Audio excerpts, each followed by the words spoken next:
America in the 21st century, a powerhouse of commerce, communication, and technology. Where did it all begin?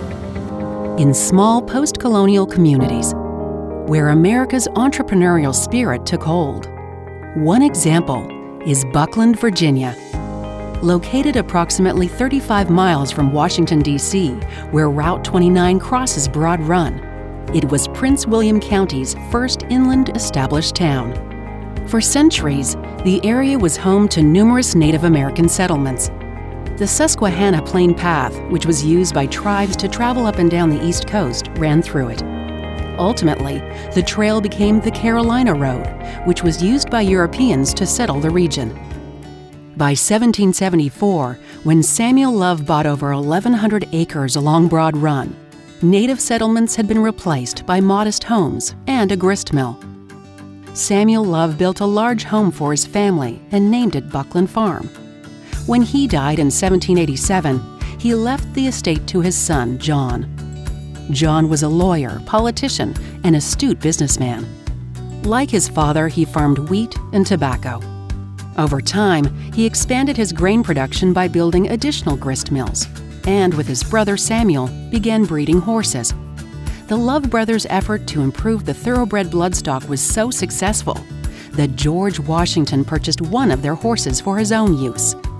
In 1797, 55 citizens petitioned the Virginia General Assembly to establish a town on John Love's land.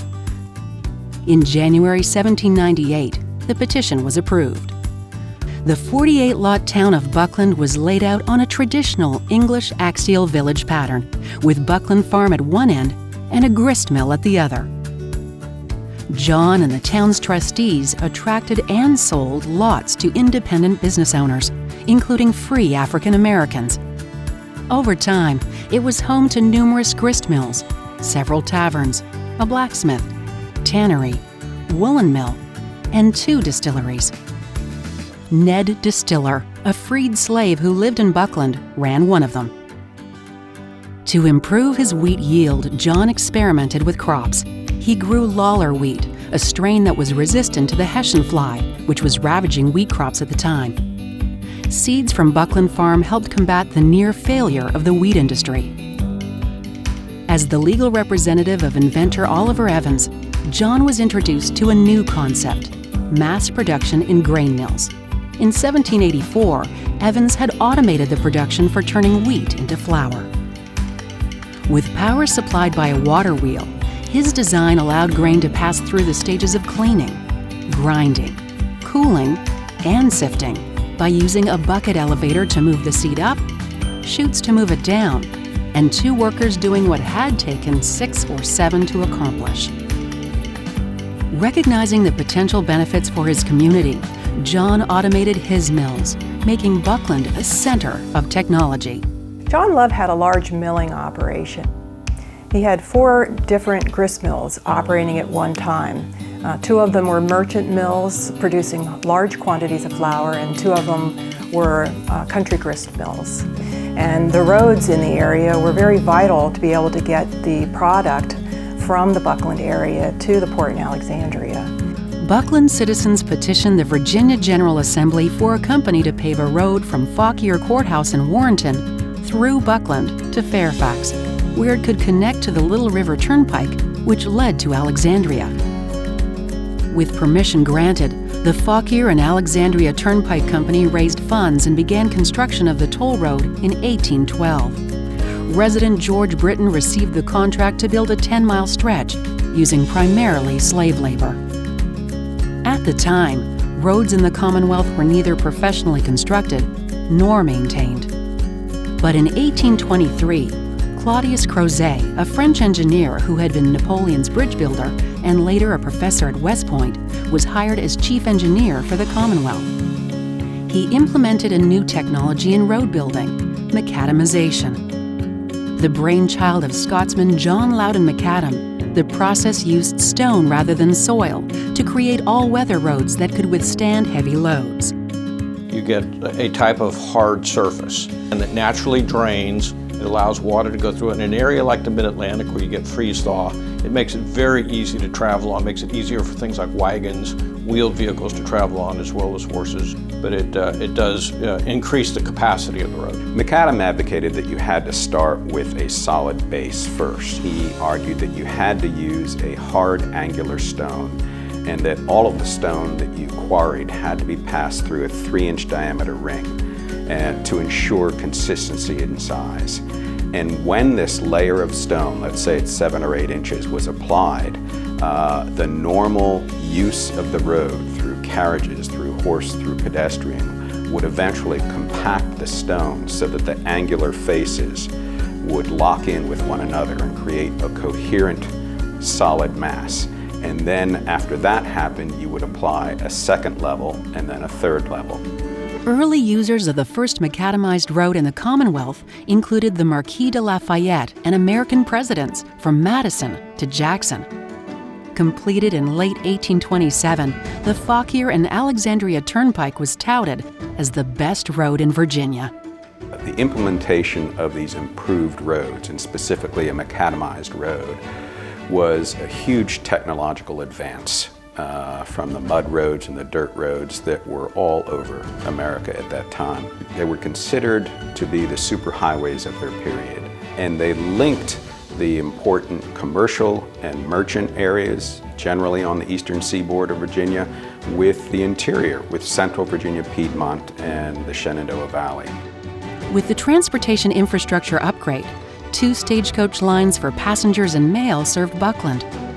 Word of the lively business-doing village spread as businesses continued to thrive through the first half of the 19th century. Buckland's location on the turnpike, coupled with its mills, made it strategically important during the Civil War, and it was occupied at different times by both Union and Confederate forces. On October 19, 1863, the Battle of Buckland Mills took place. From the front lawn of Cerro Gordo, the plantation on the hill across Broad Run, Brigadier General George Custer shelled the town. Fortunately, the cannon shots passed over the village, resulting in limited damage to the buildings. As the day progressed, Union forces crossed the river and were subsequently ambushed by Confederate General Jeb Stuart's forces. Remembered as Custer's most serious defeat prior to Little Bighorn, Confederates later described the Union forces' hasty retreat up the turnpike as the Buckland Races. Today, the portion of Route 29 that passes through the town is a core part of the battlefield and a focus of preservation efforts. Following the Civil War, Buckland's fortunes waned. The road system, which had helped it prosper, could not compete with the rail system, which bypassed the town. With no reconstruction funds forthcoming, businesses relocated. As time went on, most of its original structures remained, with few changes. In the 20th century, Route 29 was widened. A new bridge was constructed next to the abutments of the old Turnpike Bridge, and Crozet's macadamized road was buried under modern pavement.